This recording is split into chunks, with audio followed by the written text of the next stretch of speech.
Hello. Yes. A very good afternoon, everyone. So this is the first lecture of GJ's mains. देखिए, my name is Pratik Gautam, and I have a vast experience with respect to GJ's and the RJS. So इस बार almost 800 plus students qualify हुए हैं और legal portion को please lightly मत लीजिएगा। मैं जीजेएस के रेस्पेक्ट में बात करता हूँ और जीजेएस के रेस्पेक्ट में कुछ बात आपको क्लियर कर देता हूँ। जिन बच्चों का ये पहला मेंस है, those students who are appearing for the first time for GJS mains, please don't take this exam very lightly. इसको बहुत lightly मत लीजिएगा। The reason is, अगर जज बनने का कहीं मौका हाथ लग रहा है तो उसको प्लीज ग्रेब कीजिए, उस अपॉर्चुनिटी को ग्रेब कीजिए। गुजरात में मेंस हर्डल नहीं होता, उतना ज्यादा हर्डल नहीं माना जाता गुजरात का मेंस।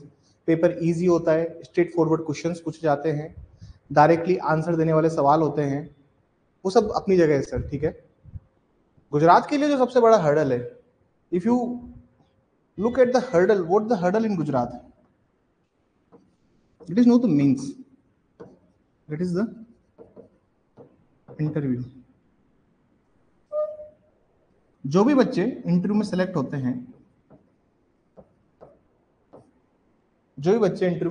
हैं, उन स्टूडेंट्स के लिए जो चीज मैटर करती है वो है मेंस के मार्क्स प्लस गुजरात के साथ कनेक्शन। दो चीजें आपको चाहिए अगर आपको एग्जाम में क्वालिफाई करना है तो। मैं बात करता हूं मेंस के रिगार्डिंग, ठीक है। ये जो बैच आपने स्टार्ट किया है, ये बैच, इसमें इंटरव्यू भी होंगे, इसमें मॉक इंटरव्यूज भी लिए जाएंगे, ठीक है। तो I have a wide experience with respect to Gujarat. मैं मेंस की मार्क्स की बात करता हूं सर, कि यहाँ पर मार्क्स कैसे लेके आना है आपको। What is the basic criteria कि आप गुजरात में अच्छा स्कोर करें। गुजरात में अच्छा स्कोर करें, जितने हमारे लॉ के सब्जेक्ट्स हैं आपको उसका सेलेक्टिव तैयारी करनी है सर। सब कुछ नहीं पढ़ना होता गुजरात के लिए। गुजरात के लिए आपकी तैयारी बहुत स्पेसिफिक होती है, बहुत सेलेक्टिव होती है। सेलेक्टिव टॉपिक, सेलेक्टिव चीजें आपको पढ़नी होती है। अब क्या पढ़ना होता है, कैसे पढ़ना होता है, मैं आपको भी थोड़ा सा बता दूंगा इस वीडियो में, ठीक है। मेंस के मार्क्स, गुजरात का कनेक्शन, ये सब होगा तो आप फाइनली जज बन जाएंगे गुजरात में। दूसरी बात, लो सब्जेक्ट्स की अगर मैं बात करूं, लो सब्जेक्ट्स की अगर मैं बात करता हूं तो लो सब्जेक्ट्स में सिलेक्टिव पढ़ना है, साथ में ऑर्डर राइटिंग,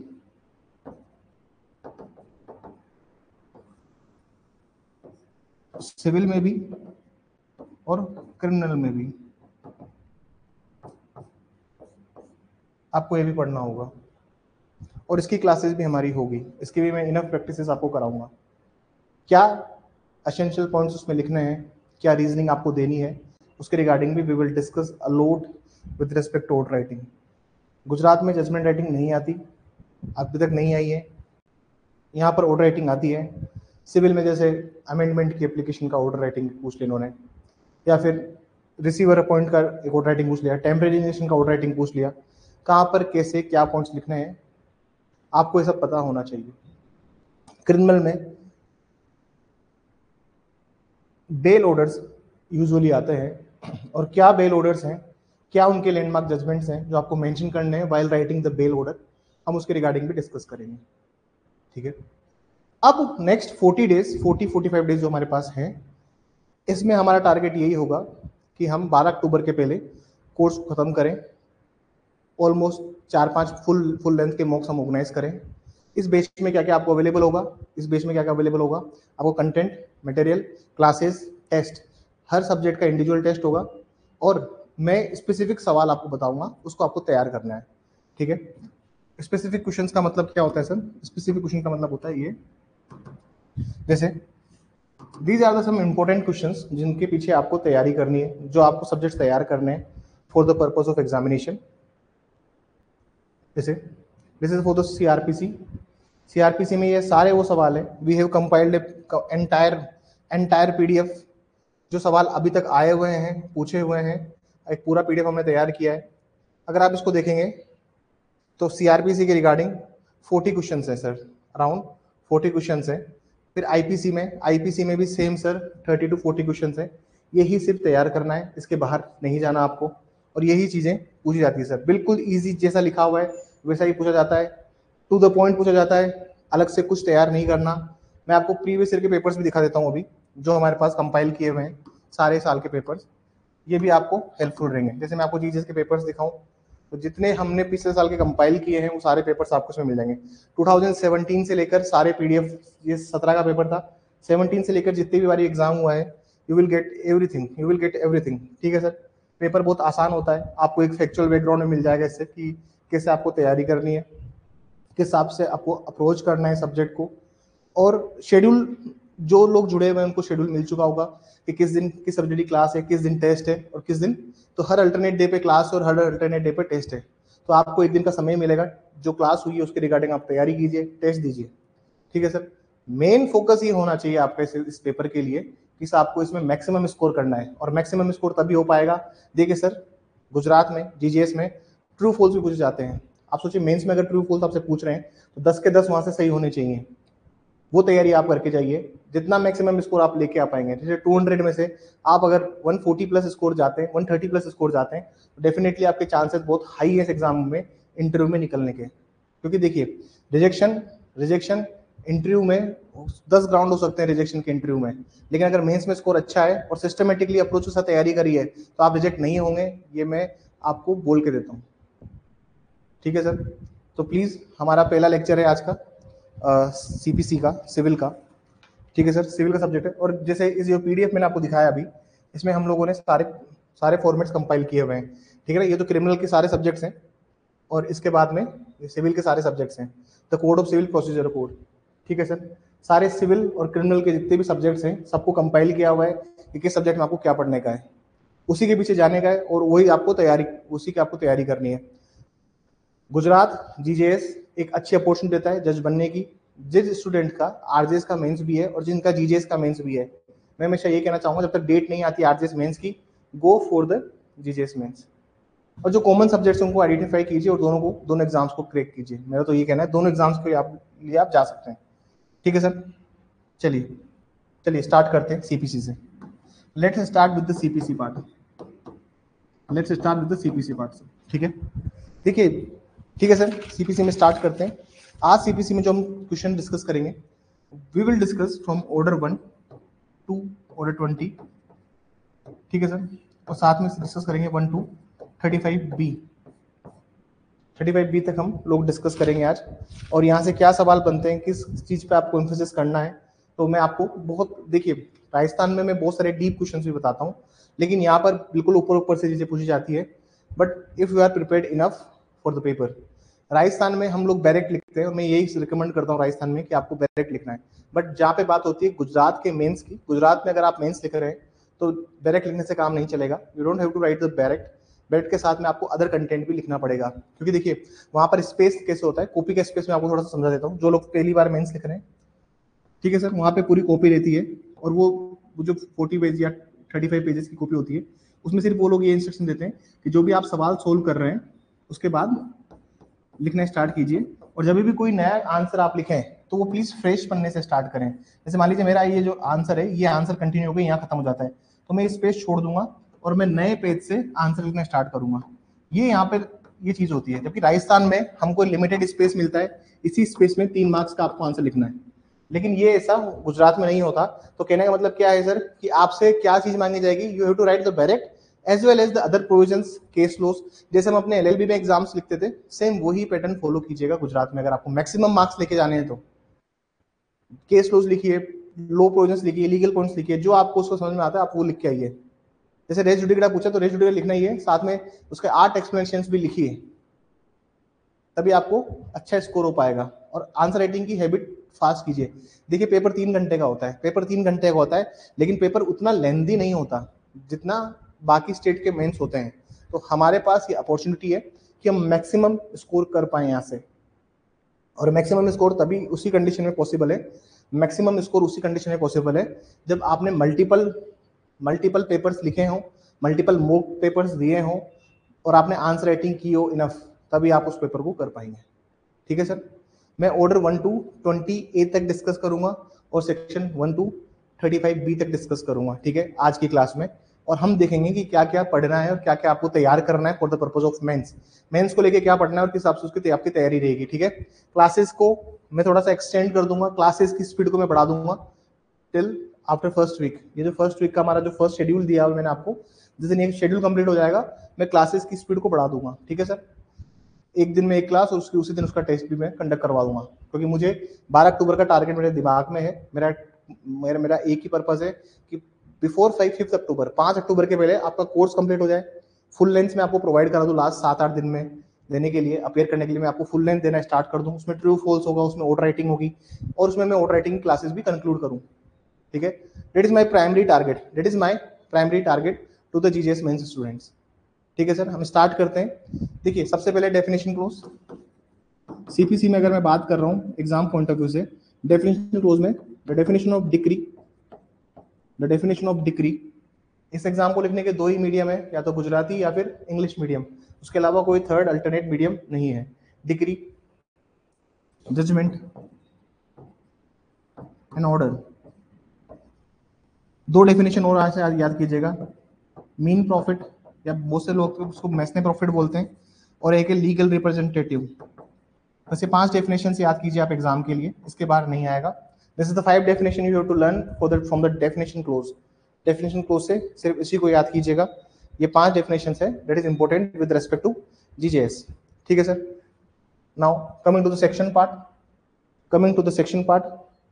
सेक्शन 9 बहुत इंपॉर्टेंट है सर, मतलब आप समझ लीजिए आने के 101% चांस है इस सवाल के। Suit of civil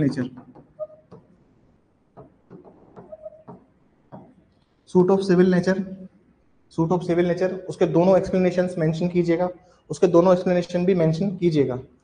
section 10 race सब जुडिस, सेक्शन 11 रेस जुडिकेटा। मैं बहुत ज्यादा डीप में नहीं लेके जाना चाहता, क्योंकि जीजीएस में डीप में नहीं पूछते, ऊपर से हर चीज पूछते हैं, लेकिन उनको हर चीज इन डिटेल चाहिए। अगर जब आप आंसर राइटिंग कर रहे हैं तो प्लीज बैरेक्ट को मेंशन कीजिए प्रॉपरली, जो स्ट्रक्चर्ड फॉर्म में हम आंसर्स लिखते हैं। There are some good books, Pariksha Manthan you can refer, which book can refer, yes Pariksha Manthan you can refer. अगर आपके पास, आपको लगता है कि सर आई डोंट हैव सब टाइम की, मेरे को करने का इतना समय नहीं है, परीक्षा मंथन की आप सोल्ड बुक रेफर कर सकते हैं। दूसरी बात, आप अशोक कुमार जैन रेफर कर सकते हैं, एके जैन जो दुक्की आती है उसकी, आप उसको रेफर कर सकते हैं। That is also a good book जो जीजीएस के लिए बहुत हेल्पफुल है, और आपको सारा कंटेंट उन 2 बुक्स के अंदर कंपाइल होकर मिल जाएगा।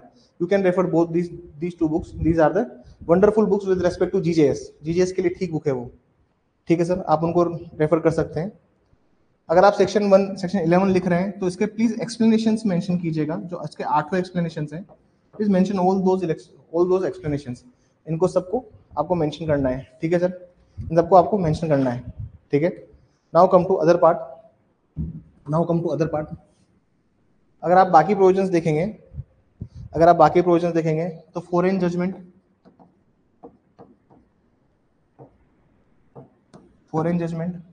में sir section 13 and 14 you have to mention. ठीक है सर, इन दोनों को मेंशन कीजिएगा, 13 एंड 14 मेंशन कीजिएगा। सेक्शन 13 क्लोज 1 में या ए में कॉम्पिटेंट कोर्ट की बात की गई है, we are talking about the competent court. और कॉम्पिटेंट कोर्ट के रिगार्डिंग, कॉम्पिटेंट कोर्ट के बारे में जो प्रिजम्पशन लागू होती है वो होती है सेक्शन 14 में। ठीक है, सेक्शन 14 में प्रिजम्पशन दिया हुआ है, that is a competent court of competent court का जो प्रिजम्पशन है वो 14 में दिया हुआ है। तो सेक्शन 13A का जो लिंक है वो सीधा 14 से होता है, इसको मेंशन कीजिएगा। ठीक है, एक आता है पिक्यूनरी जुरिडिक्शन। अब जुरिडिक्शन को थोड़ा समझ लेते हैं सर, जुरिडिक्शन के ऊपर हम बात कर लेते हैं। तो 3 तरह का जुरिडिक्शन होता है, subject matter, second is territorial and the third is pecuniary. अगर पिक्यूनरी की बात करता है तो आपको लिखना है सेक्शन 3, 6, 15। अगर टेरिटोरियल की बात करता है you to mention section 16 to 25 section 16 to 25 subject matter territorial, subject matter हमारे इसमें कहीं पे भी दिया हुआ नहीं है, सब्जेक्ट मैटर के रिगार्डिंग कोई भी प्रोविजन नहीं है.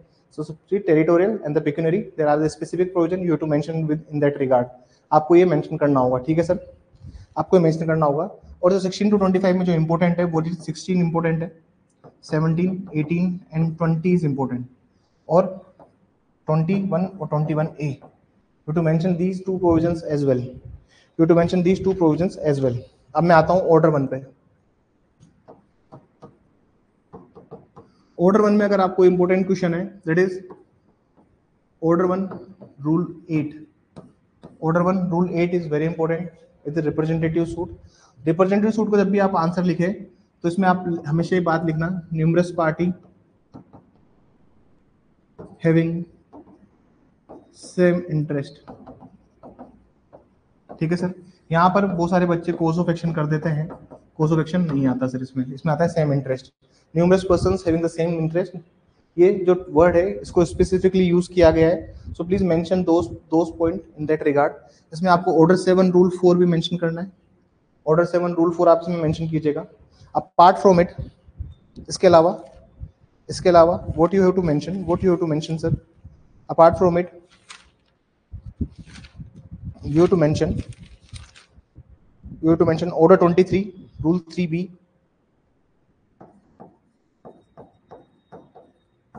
इन सबको प्लीज मेंशन कीजिएगा इसके अंदर. दूसरी बात, non joinder misjoinder of parties. Question ये आता है non joinder and misjoinder of parties. इसके रिगार्डिंग आपको क्या मेंशन करना है उसको समझिए. देखिए ऐसा है, इसको समझने के पहले, नॉन जॉइंडर मिस जॉइंडर को समझने के पहले एक कंसेप्ट समझिए. इसको समझने के पहले एक कंसेप्ट समझिए, proper party necessary party.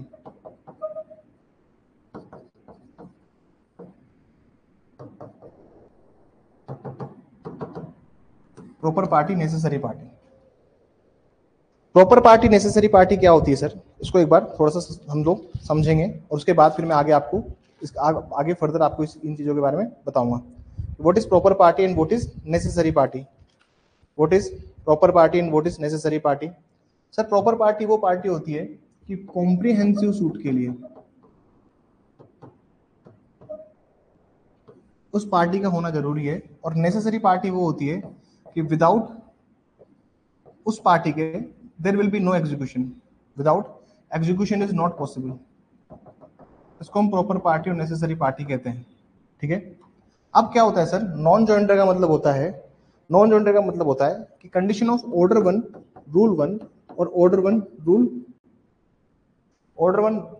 1 and order 1 rule 3 की condition is not fulfilled.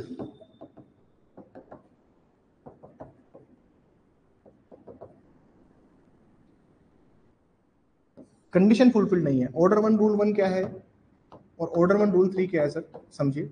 Order 1 rule 1 ये बोलता है कि कब कब प्लेंटिफ्स को आप साथ में जोड़ सकते हैं,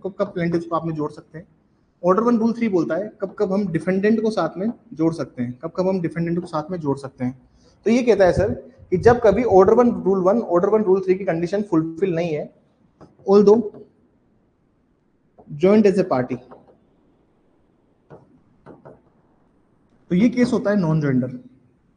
मतलब ऐसा है कि कंडीशन फुलफिल नहीं थी, फिर भी कोर्ट ने क्या किया है, एज ए पार्टी ज्वाइन कर लिया. That is a non joinder of party. Miss joinder के रिगार्डिंग बात करते हैं.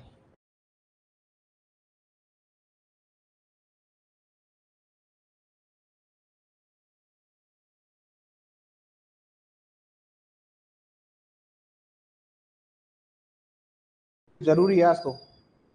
मिस जॉइंडर का मतलब क्या होता है सर, मिस जॉइंडर का मतलब होता है कि सर ऐसा है,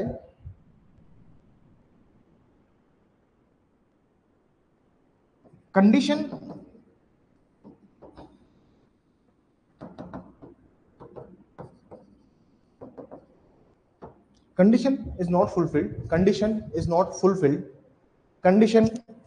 is not fulfilled, then also they join, then also they have joined. Then also they have joined. मतलब ऑर्डर 1 रूल 1 और ऑर्डर 1 रूल 3 की कंडीशन है वो सर फुलफिल नहीं थी, फिर भी उनको सर पार्टीज को ज्वाइन कर लिया है। तो एक सवाल आता है यहाँ से जो क्वेश्चन आता है सर वो आता है what is the objection is to non joinder and misjoinder. उसमें आपको क्या मेंशन करना है, ऑर्डर 1 आपको मेंशन करना है, ऑर्डर 1 रूल 13 वहां पे आपको मेंशन करना होगा ऑर्डर 1 रूल 13। इक्वेशन लिखिए what are the objection as to non joinder और misjoinder, what are the objection as to non joinder और मिस जॉइंटर, ऑर्डर 1 रूल 13 और सेक्शन 99 दोनों आपको इसमें मेंशन करना होगा, सर। ठीक है सर। एक जो सवाल आता है, एक जो क्वेश्चन आता है सर, इम्प्लीडमेंट ऑफ पार्टी का मतलब होता है इसकी सर ऑर्डर राइटिंग भी होता है, इसका इम्प्लीडमेंट ऑफ पार्टी का ऑर्डर राइटिंग भी होता है, ये बहुत इंपॉर्टेंट है। ऑर्डर 1 रूल 10 ये इंपॉर्टेंट है सर ऑर्डर राइटिंग के पॉइंट ऑफ व्यू से। अब इसमें क्या होता है सर इम्प्लीडमेंट ऑफ पार्टी में,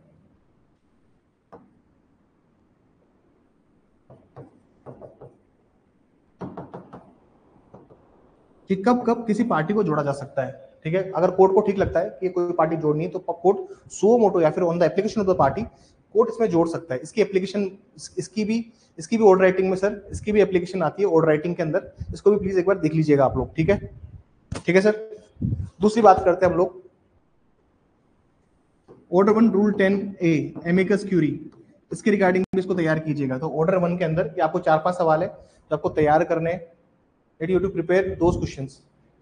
Meanwhile, now come to other section. Order 2 rule 2, ठीक है सर। ऑर्डर 2 रूल 2 इसको भी प्लीज तैयार कीजिएगा, ऑर्डर 2 रूल 2 को भी तैयार कीजिएगा। एक सवाल आता है what do you mean bye institution of suit, what do you mean bye institution of suit, what do you mean bye institution of suit. इसमें आपको लिखना है सर सेक्शन 26 प्लस ऑर्डर 4। ठीक है सर। इंस्टीट्यूशन ऑफ सूट होता है by the presentation of plaint और by in any other manner. ठीक है सर, उसको भी प्लीज मेंशन कीजिएगा, सर। ठीक है। अब जो क्वेश्चन आता है यहाँ से what do you mean by service of summon, what do you mean by service of summon, what do you mean by service of summon, ये आता है sir order 5 rule 9। What do you mean by service of summon, order 5 rule 9। एक और question लिखे what do you mean by दस्ती summon, what do you mean by दस्ती summon, what do you mean by दस्ती समन, that is order 5 rule 9A, that is order 5 rule 9A। दस्ती समन क्या होता है, order 5 rule 9A दस्ती समन। ठीक है, इसको प्लीज मेंशन कीजिएगा। एक क्वेश्चन लिखिए mention procedure where summon cannot be served in ordinary manner, mention procedure where summon cannot be served in ordinary manner, where summon cannot be served in ordinary manner। इसमें आपको लिखना है sir, इस सवाल अगर आ जाए कि अगर ऑर्डिनरी मैनर में समन सर्व नहीं हो पा रहा है तो क्या प्रोसेस आप लोग यूज करेंगे। It is order 5 rule 17, then after order 5 rule 20। Order 5 rule 20 बहुत इंपॉर्टेंट है सर एक्स पार्टी के लिए, ऑर्डर 5 रूल 20 बहुत इंपॉर्टेंट है। द रीजन बीइंग जब हम बात करते हैं ऑर्डर 9 रूल 6 की, अगर आप ऑर्डर 9 रूल 6 देखेंगे बैरेट के अंदर तो आपको वहां पता लगेगा कि एक्स पार्टी प्रोसीडिंग तभी इनिशिएट होती है जब समन ड्यूली सर्व हुआ हो। और ऑर्डर 5 रूल 20 का जो इफेक्ट होता है, सब्स्टिट्यूटेड सर्विस ऑफ समन का जो इफेक्ट होता है, उसका इफेक्ट भी क्या होता है सर, उसका इफेक्ट होता है कि समन ड्यूली सर्व हो गया है, ये माना जाएगा। एक और बात, दो सवाल यहां से आते हैं जो बच्चे हमेशा कंफ्यूज करते हैं सर, स्टूडेंट्स हमेशा कंफ्यूज होते हैं उसमें। सब्स्टिट्यूटेड सर्विस ऑफ समन, एक होता है सब्स्टिट्यूटेड परफॉर्मेंस ऑफ कॉन्ट्रैक्ट। ये दो क्वेश्चन है सर। ठीक है, substituted service of summon, substituted performance of contract. Substituted service of summon में आता है sir order 5 rule 20 and substituted performance of contract में आता है सेक्शन 20 SRA। तो प्लीज सब्स्टिट्यूटेड देखते ही कूद मत पड़ना। सब्स्टिट्यूटेड किस चीज के लिए पूछा है, इस चीज को भी प्लीज देखिएगा, बहुत सारी चीजें ऐसी है जो सिविल में आती है लेकिन कंफ्यूज करती है। सिविल लॉ से सबको दिक्कत है, that's why the reason we have picked civil CPC first, क्योंकि CPC को मतलब देने के लिए समय होगा। ठीक है सर। नाउ एक और सवाल आता है जो थोड़ा डिस्टर्ब करता है, एक है पार्ट परफॉर्मेंस ऑफ एक है पार्ट परफॉर्मेंस, एक है part performance of contract.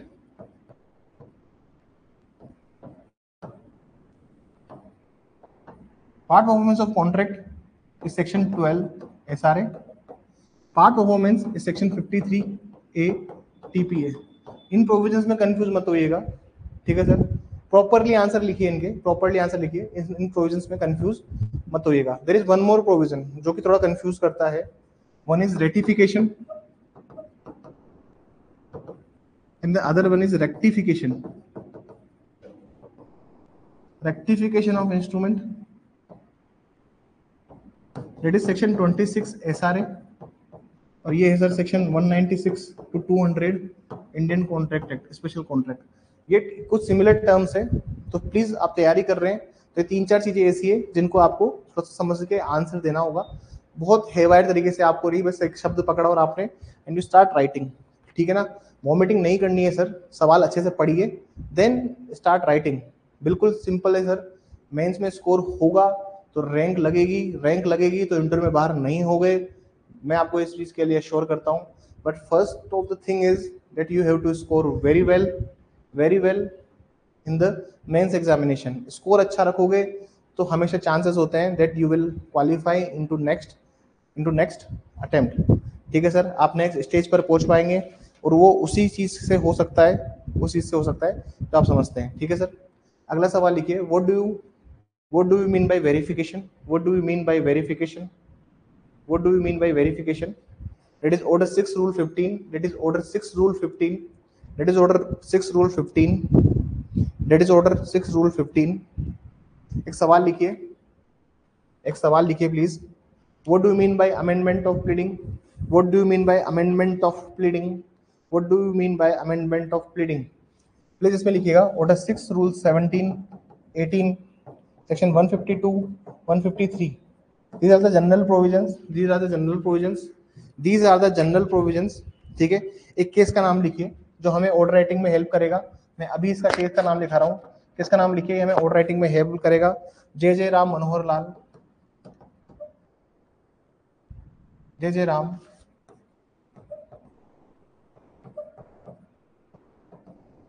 Lal versus national building supply company.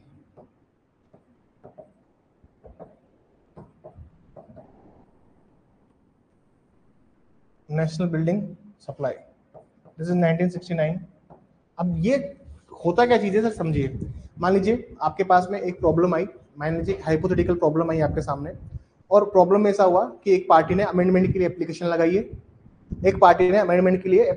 है, देखिए अमेंडमेंट की एप्लीकेशन अगर अलाउ करनी है तो सिर्फ एक शर्त होती है एप्लीकेशन अलाउ करने का। There is only one condition जिस पर आप अमेंडमेंट अलाउ करते हो, वो शर्त क्या होती है, that determination of real question of controversies between parties.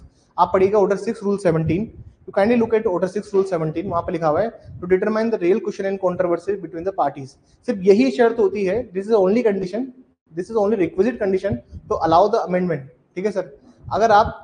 अगर आप ये सब नहीं लिख के आ रहे हैं then don't expect marks from there, ठीक है। हम जब ऑर्डर राइटिंग करेंगे we will solve more than 10 to 15 orders, ठीक है सर। इसमें क्या लाइन लिखनी है, I will dictate you the operating part only, ठीक है ना। मैं आपको ऑपरेटिंग पार्ट समझाऊंगा। स्टार्टिंग के एक दो जब हम ऑर्डर राइटिंग क्लासेस लेंगे we will discuss entire everything, like format we will discuss everything in the entirety.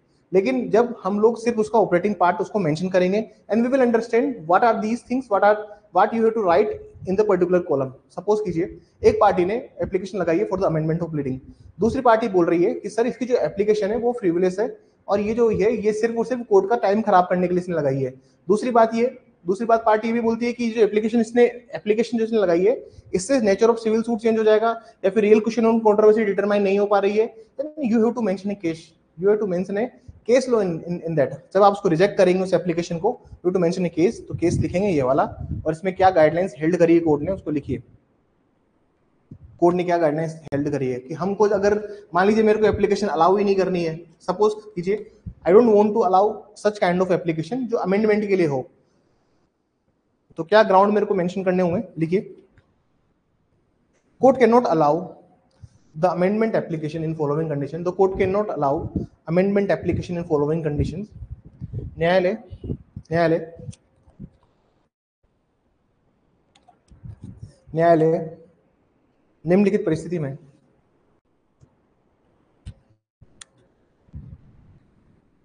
न्यायालय निम्नलिखित परिस्थिति the court will not allow amendment application. Point number 1, where the application is not bona fide, where the application is not bona fide, where the application is not bona fide. Second, where the application is not bona fide. Second, it will change the nature of civil suit. It will change the nature of civil suit. It will change the nature of civil suit. It will change the nature of civil suit. Third, where the real question in controversy cannot be determined. Where the real question of controversy cannot be determined. Where the real question in controversy cannot be determined by such amendment. By such amendment. By such amendment. So these are the three grounds while we are not allowing the amendment application. It's a very landmark judgment और ये इतना landmark judgment है कि every judge इनको पता होगा सारी judgment. ठीक है सर. अगला सवाल लिखिए. What is the procedure on admitting plaint? What is the procedure on admitting plaint? What is the procedure of admitting plaint? This is order 7 rule 9. ठीक है सर. मैं बहुत ज़्यादा इन बिटवीन जो बहुत सारे सवाल है मैं उनको स्किप कर रहा हूँ क्योंकि हमारा जीजीएस के लिए हमारा मेन टारगेट है. ठीक है. Order 7 rule 9. What is the procedure on admitting plaint? ठीक है. दो क्वेश्चन है, बहुत इंपॉर्टेंट है गुजरात के पॉइंट ऑफ व्यू से, हर साल पूछे जाते हैं. सवाल लिखिए. What is the procedure for return of plaint? What is the procedure for return of plaint? What is the procedure for return of plaint? You have to mention order 7 rule 10, 10A, 10B, 10A, 10B. ठीक है sir. 10A, 10B. इसके साथ आपको लिखना है order 43 rule 1A. Order 43 rule 1A accept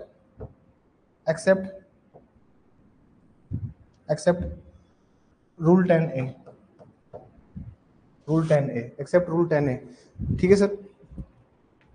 अगला लिखिए. That is also important for the purpose of mains examination जो गुजरात में पूछते हैं सर इस सब्जेक्ट से. What do you understand by rejection of plaint? What do you understand by rejection of plaint? इसमें 6 ground आएंगे सर. 6 के 6 ग्राउंड को ऊपर नीचे करके मत लिख देना. If you want to score some good marks in this paper ना, तो फिर आपको क्या करना पड़ेगा सर? ऐसा नहीं कि you are writing barred by law is the first option. नहीं सर. ऑर्डर 7 रूल 11D का वही है जो चौथे नंबर पर है. First is the cause of action. तो सर उसको प्लीज सीरियस उसको सीरीज वाइज ही लिखना. ठीक है ना. If you want to score good marks. बाकी 6 के ऊपर नीचे लिखोगे तो भी कोई इशू नहीं है, लेकिन अगर अपनी कॉपी को अच्छा बनाना है. देखिए आंसर राइटिंग में बहुत सारी चीजें होती है. कंटेंट पूरा होना चाहिए. देन द सेकंड थिंग जो होनी चाहिए, प्रेजेंटेशन इज गुड, है ना. Presentation should always be good. तो ये सब चीजें आपको मेंशन करनी है और ये सब चीजें आपको मेंटेन करनी है. ठीक है. अगला सवाल लिखिए. What is the difference between set of and counter claim? What is the difference between set of and counter claim? What is the difference between set of and counter claim? तो set of और counter claim का difference पूछते हैं sir ये लोग. ठीक है sir. Order 8 rule 6 order 8 rule 6 A2G. ठीक है सर. 6 A2G. तो सर उसको भी मेंशन कीजिएगा. ठीक है सर. एक्स पार्टी, दो चीजें सर. एक है एक्स पार्टी प्रोसीडिंग, एक है ex parte order. There are two entirely different thing. अगर सर मान लीजिए समन सर्व हो गया है, ऑर्डर 9 रूल 6 में समन ड्यूली सर्व है, तो court will allow for the initiation of the ex party proceeding. ठीक है. कोर्ट अलाउ कर देगा एक्स पार्टी प्रोसीडिंग्स को सुनने के लिए. लेकिन सपोज कीजिए अगर पार्टी नेक्स्ट हियरिंग पे आ जाती है तो वो एप्लीकेशन लगाएगी ऑर्डर 9 रूल 7 की. ठीक है. ऑर्डर 9 रूल 7 की एप्लीकेशन लगाएगी. कोर्ट अलाउ नहीं किया, then the court will pass ex parte order. अब रेमेडी क्या क्या है एक्स पार्टी की? What are the remedies against ex parte? सवाल ये है what are the remedies. Ex parte आएगा सर, उसके सब चीज लिख के आना कि क्या क्या रेमेडी है एक्स पार्टी के लिए. अगर किसी पार्टी ने एक्स पार्टी दे दिया है, किसी कोर्ट ने एक्स पार्टी दे दिया है, what the remedies you have, that is this is the order 9 rule 13. Second thing is section 96 close 2. Third thing is order 47 rule 1. Order 47 rule 1. अगर 913 की एप्लीकेशन रिजेक्ट हो जाती है, अगर ये एप्लीकेशन रिजेक्ट हो गई तो आपको जाना पड़ेगा order 43 rule 1D for the ex parte. So these all are the remedies of ex parte. These all are the remedies of ex parte. Interview में भी पूछते हैं सर ये क्वेश्चन कि what are the remedies of ex parte. ठीक है sir, ठीक है। अगला सवाल लिखिए, what do you mean by dismiss in default? What do you mean by dismiss in default? What do you mean by dismiss in default? It is order 9 rule 8, it is order 9 rule 8 and the remedy is given। अगर dismiss in default हो गया है, dismiss in default का मतलब sir defendant appears but the plaintiff absent, तो जो dismiss कर दिया है कोर्ट ने केस, उसकी रेमेडी होती है ऑर्डर 9 रूल 9। और ऑर्डर 9 रूल 9 की एप्लीकेशन भी अगर रिजेक्ट हो जाती है आपकी, then you will go to order 43 rule 1C। Order 43 rule नहीं है sir, order 43 1C। You will fall under so and so category। ठीक है sir. Now come to order 10। बहुत इंपॉर्टेंट सवाल यहाँ से आता है sir, that is ADR, Alternative Dispute Resolution Mechanism। Alternative Dispute Resolution Mechanism ऐसे में भी पूछते हैं सर इस सवाल को। ठीक है सर, तो प्लीज इसको लिखिएगा, इसको लिखिएगा आउट ऑफ कोर्ट सेटलमेंट में, आउट ऑफ कोर्ट सेटलमेंट में प्लीज इसको मेंशन कीजिएगा। सेक्शन 89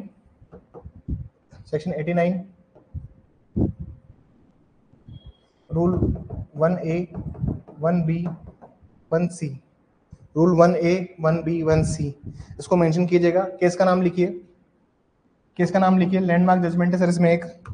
केस का नाम लिखिए, Afcons infra limited versus Cherian Varkey construction company private limited. This is 2010। एक और जजमेंट है इसका, Salem advocate bar association versus union of India, Salem advocate bar association. Salem is a place in Tamil Nadu. हाँ, नहीं, सलेम एक जगह है, Salem is a district in Tamil Nadu, Tuticorin के पास। Bar association versus union of India, date 2006 judgement. ये दो जजमेंट है सर एडीआर के ऊपर। ठीक है, मैं एक पीडीएफ आपको फॉरवर्ड करवा दूंगा, या फिर आप टीम से मांग लीजिएगा पीडीएफ विद रेस्पेक्ट टू इनकी गाइडलाइंस को लेके। इनकी गाइडलाइंस क्या है उसके ऊपर, इनकी गाइडलाइंस के ऊपर एक पीडीएफ बनाया हुआ है, वो आपको सर्कुलेट हो जाएगा। ठीक है सर, आपको सर्कुलेट हो जाएगा। ठीक है, नेक्स्ट क्वेश्चन लिखिए, नेक्स्ट क्वेश्चन लिखिए प्लीज, नेक्स्ट क्वेश्चन लिखिए। Issues, what do you mean bye issues? What do you mean bye issues? तो ऑर्डर 14 रूल 1 रूल 2 आप इसको मेंशन कीजिएगा। ठीक है, अगला सवाल लिखिए, what do you mean bye disposal of suit at the first hearing? What do you mean bye disposal of suit at the first hearing? What do you mean bye disposal of suit at the first hearing? Sir इसके जो grounds है वो 5 grounds है। Order 14 और order 15 इसमें mention कीजिएगा। Kindly mention order 15 in that regard. ठीक है, kindly mention 15 in that regard. अगला सवाल लिखिए, what do you mean bye affidavit? What do you mean bye affidavit? What do you mean bye affidavit? What do you mean bye affidavit? इसको please mention कीजिएगा। ठीक है, अगला सवाल लिखिए, what do you mean bye interest? What do you mean bye interest? What do you mean by interest? That is section 34 इसको mention कीजिएगा। ठीक है सर, अगला सवाल लिखिए, What do you mean by cost? What do you mean by cost? Section 35, you have to mention section 35 in that regard. Section 35 इसको mention कीजिएगा। अगला सवाल लिखिए, What do you mean by compensatory cost? What do you mean by compensatory cost? What do you mean by compensatory cost? That is section 35A. That is section 35A. Kindly mention that provisions as well. Kindly mention that provision as well. What is effect of causing delay? What is effect of causing delay? What is effect of causing delay? That is 35B. That is 35B. That is 35B. That is 35B. So ये portion जो आज हमने discuss किया, ये questions discuss किए, आपके पास एक दिन का समय है sir. You have 1 day time period. आप जाइए, तैयार कीजिए, मंडे को आपका टेस्ट है एंड गो फॉर इट। ठीक है सर, ऑल द बेस्ट। आपकी आंसर राइटिंग चेक करके ही मैं आपको बता पाऊंगा कि कहाँ पे मिस्टेक और कहाँ पर हमको सुधार करना है। ठीक है sir, we have to score maximum marks, we have to score maximum marks. ठीक है sir, thank you so much, thank you everyone, thank you everyone.